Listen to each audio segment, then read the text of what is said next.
नमस्कार दोस्तों, स्वागत है आपका यू पाठशाला में। आज का हमारा टॉपिक है human environment, settlement, transport and communication. दोस्तों, आज के इस चैप्टर में हम ह्यूमन सेटलमेंट्स के बारे में पढ़ेंगे, डिफरेंट मीन्स ऑफ ट्रांसपोर्ट्स के बारे में पढ़ेंगे और कम्युनिकेशंस के बारे में पढ़ेंगे, जिससे कम्युनिकेशन ने हमारी लाइफ बहुत ईजी बनाती है। दोस्तों, जैसा कि पिछले चैप्टर्स में आपने पढ़ा था कि अन्य जीवों की तरह ह्यूमन बीइंग्स भी अपनी ज़रूरतों के लिए नेचर पे डिपेंडेंट था, for their food, for their shelter, for their clothings.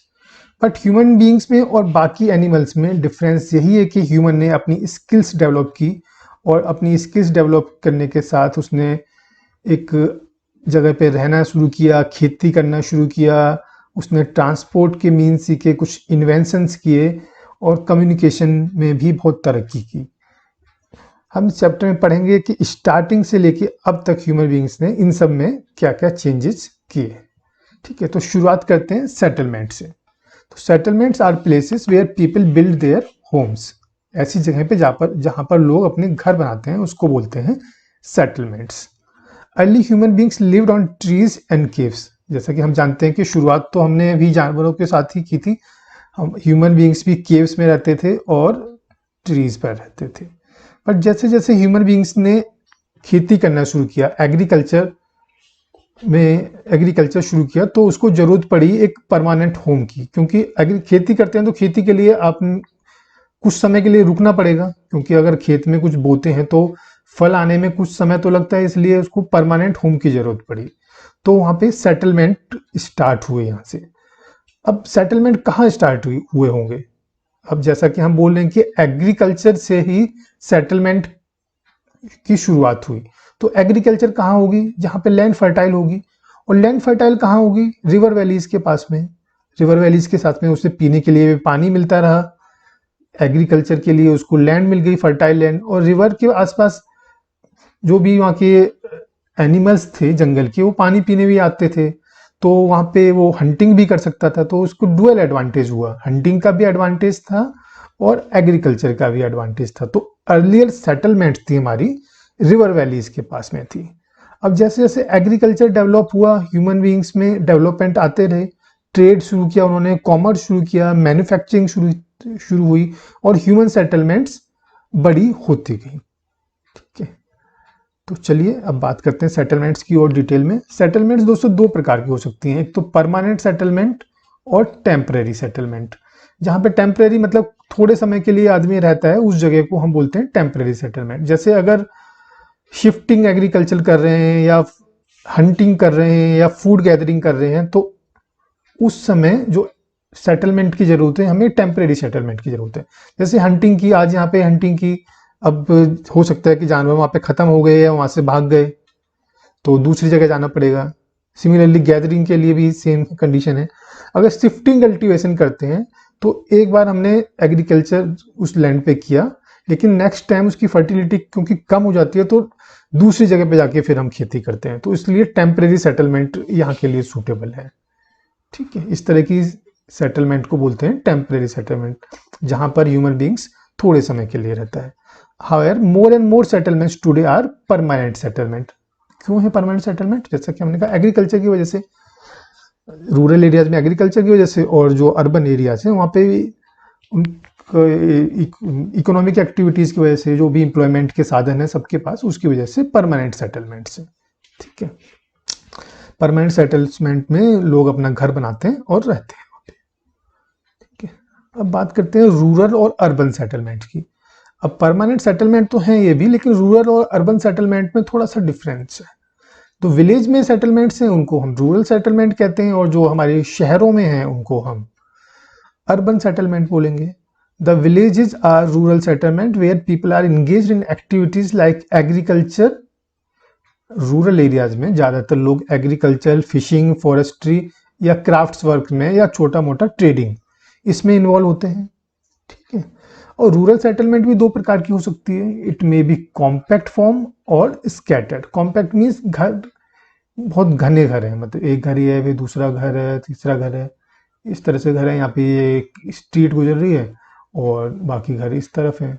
ठीक है, इस तरह की जो सेटलमेंट है वो होती है कॉम्पैक्ट सेटलमेंट। और स्कैटर्ड सेटलमेंट जो नॉर्मली हिली एरियाज में होती है। हिली एरियाज में क्यों होगी? क्योंकि वहाँ पे प्लेन नहीं है, एक मकान यहाँ बन गया, अब बाकी जगह देखिए जो मकान बनाए लायक सूटेबल कंडीशन नहीं है, जंगल है या स्लोप है, और दूसरा मकान यहाँ बना है, तीसरा मकान यहाँ बना है, स्कैटर्ड है, मतलब दूर दूर घर हैं। तो इस तरह की जो सेटलमेंट को हम बोलते हैं तो स्कैटर्ड सेटलमेंट है। ठीक है, mostly found in hilly tracts, thick forest and regions of extreme climate. इन जगहों पे जो सेटलमेंट की फॉर्म पाई जाती है दैट इज स्कैटर्ड सेटलमेंट। ठीक है, क्लियर हो गया? Compact settlement and scattered settlement. ठीक है, in rural areas people build houses to suit their environment. In regions of heavy rainfall they have slanting roofs. ठीक है, सपोज ये घर है कोई, एक छोटा सा दरवाजा बना दिया, एक घर है, तो जो यहाँ पे रूफ होगी कुछ इस तरह की होगी। ठीक है, स्लैंटिंग होगी। स्लैंटिंग क्यों होगी? क्योंकि पानी पड़ेगा, पानी ताकि बह के नीचे चला जाए। ठीक है, जहाँ पे हैवी रेनफॉल होती है वहाँ पे स्लैंटेड होती है। They have slanting roof. Places where water accumulates in the rainy season the houses are constructed on a raised platform. जैसे प्लेटफॉर्म है, यहाँ पे बारिश बहुत ज़्यादा होती है तो कुछ एक रेज्ड प्लेटफॉर्म होगा इस तरह का, तो घर यहाँ पे बनाए जाएंगे। ठीक है, क्योंकि नीचे तो पानी भर जाएगा इसलिए सूटेबल नहीं है, तो रेज्ड प्लेटफॉर्म जिसको स्टिल्ट्स भी बोलते हैं, स्टिल्ट्स, यहाँ पे घर बनाए जाते हैं। Thick mud walled house and thatched roof. जो हमारी जो दीवारें हैं वो मड की होंगी और जो छत होंगी वो घास फूस की होंगी, जिसे छप्पर बोलते हैं। ठीक है, in areas of hot climate local materials like stones, mud, clay, straw etc. are used to construct houses. ठीक है, the towns are small and the cities are large urban settlement. Towns में small urban settlement है और जो हमारे cities हैं that is large urban settlement. In urban areas the people are engaged in manufacturing, trading and services. जैसा कि हमने पढ़ा था रूरल एरियाज में ज़्यादातर लोग एग्रीकल्चर में या फिशिंग में लगे होते हैं, लेकिन अर्बन एरियाज में ज़्यादातर लोग मैन्युफैक्चरिंग में, ट्रेडिंग में या सर्विसेज में लगे होते हैं। ठीक है, यहाँ पे एग्रीकल्चर नहीं होता है।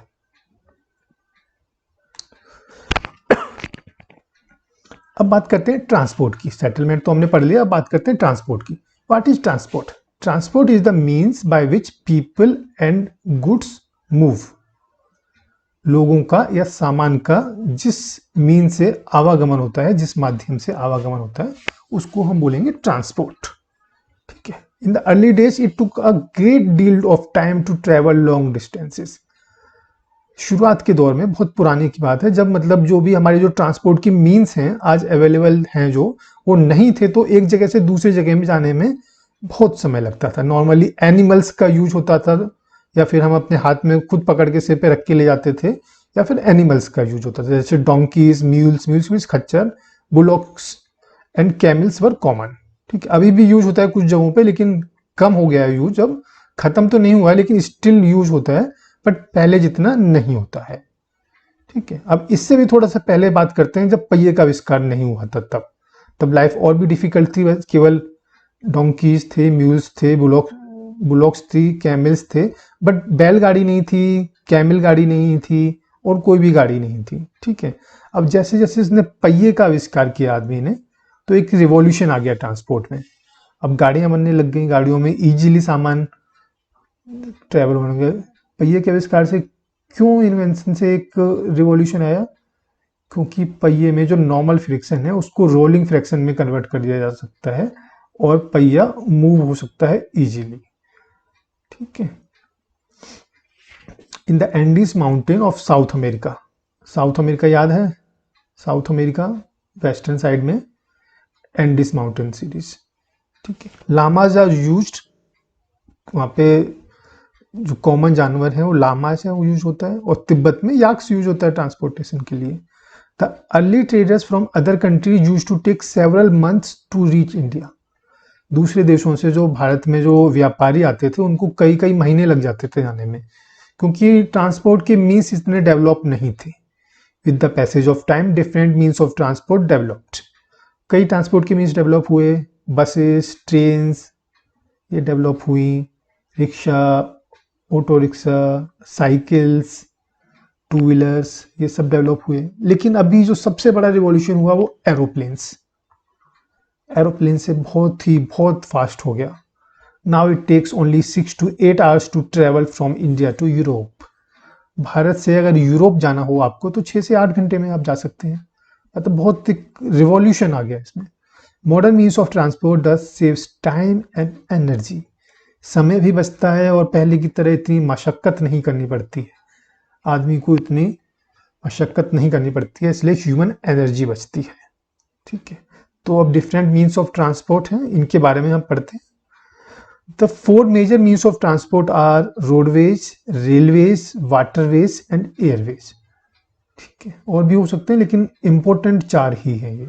ठीक है, तो सबसे पहले शुरुआत करते हैं रोडवेज से, जो मोस्ट कॉमन जो मोड ऑफ ट्रांसपोर्ट है फॉर शॉर्ट डिस्टेंस, कम दूरी के लिए जो most common mode of transport है दैट इज रोड।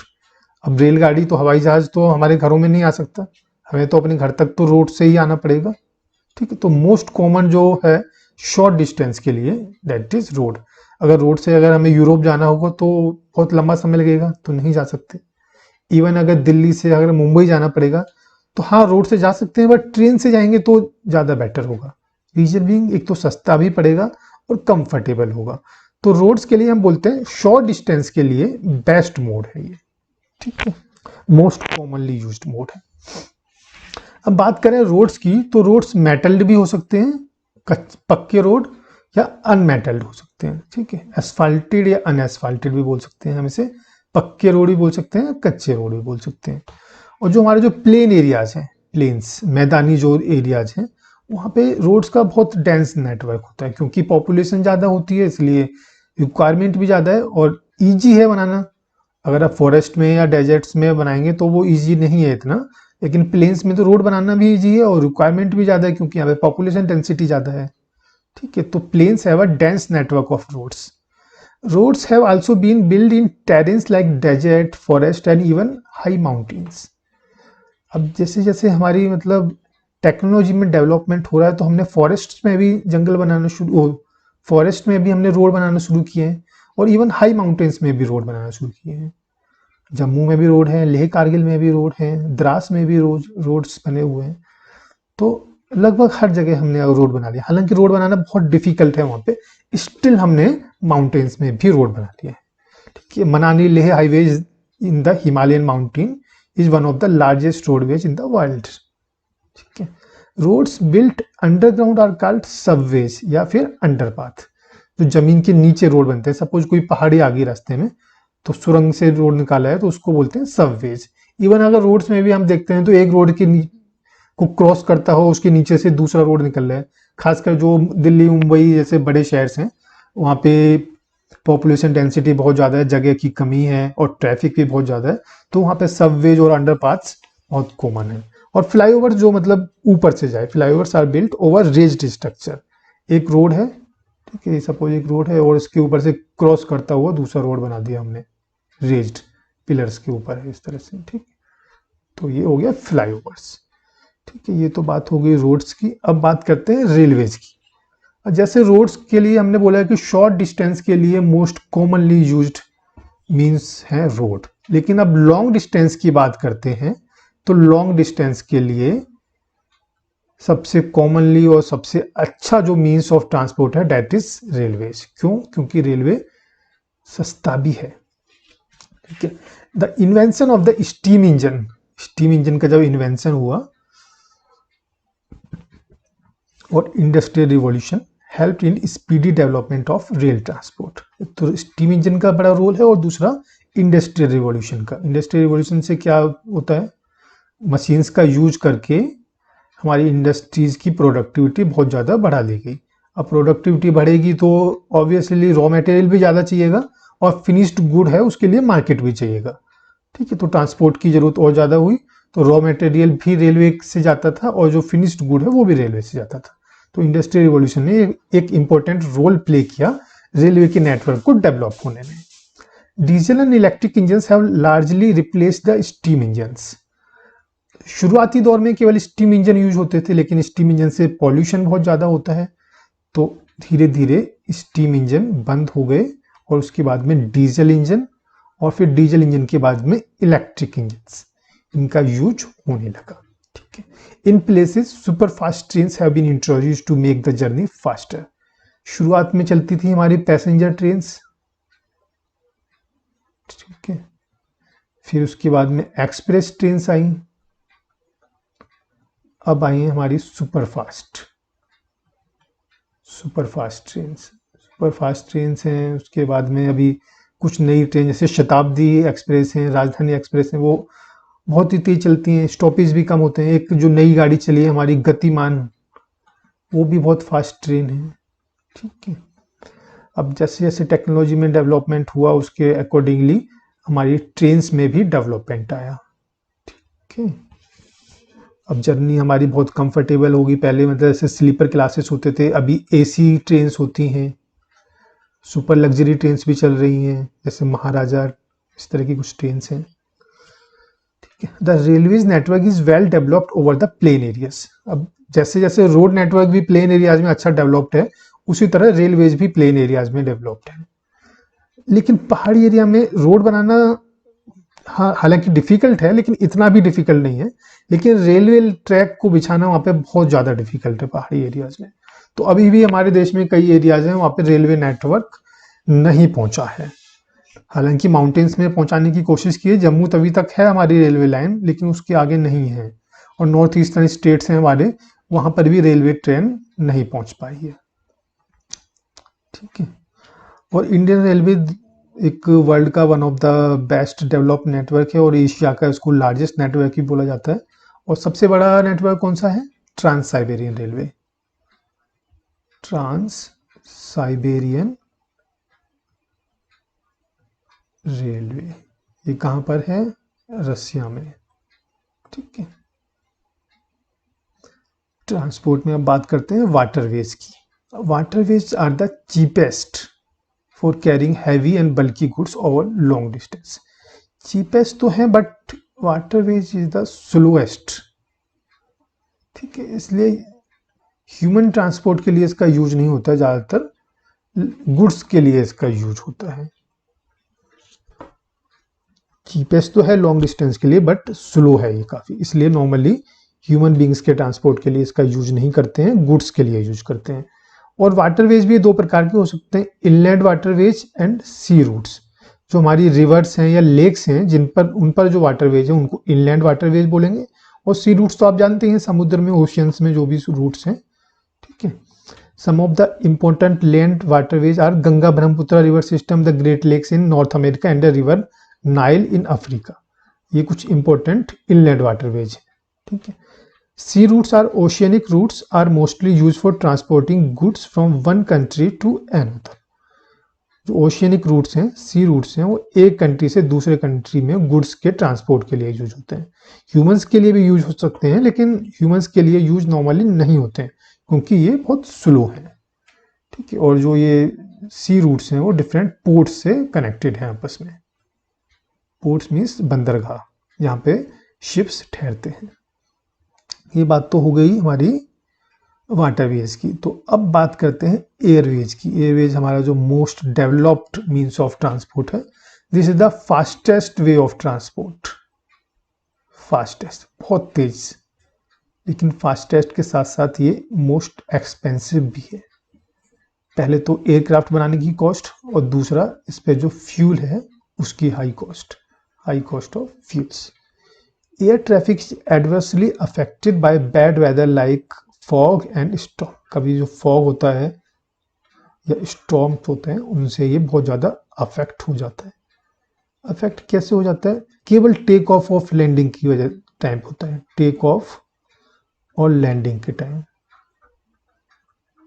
क्योंकि हमने क्या बोला था? स्ट्रेटोस्फीयर, ट्रोपोस्फीयर, जो हमारे जो अर्थ के नियरेस्ट जो लेयर है दैट इज ट्रोपोस्फीयर। तो जो भी एक्टिविटीज हैं, वेदर एक्टिविटीज हैं, वो ट्रोपोस्फीयर में ही होती हैं। और इसके ऊपर स्ट्रेटोस्फीयर हवाई जहाज उड़ते इस लेयर में। ठीक है। तो जो ज़्यादा असर जो क्लाइमेट का वेदर का पड़ता है वो केवल लैंडिंग और टेक ऑफ के टाइम पड़ता है, क्योंकि उस समय उसको ट्रोपोस्फेयर में आना होता है। ठीक है। It is the only mode of transport to reach the most remote and distant areas, especially where there are no roads and railways. जो हमारे जो रिमोट एरियाज हैं वहाँ पे रेलवेज या रोड नेटवर्क ठीक से डेवलप नहीं है, वहाँ पे केवल इसी के द्वारा, एयरवेज के द्वारा ही जाया जा सकता है।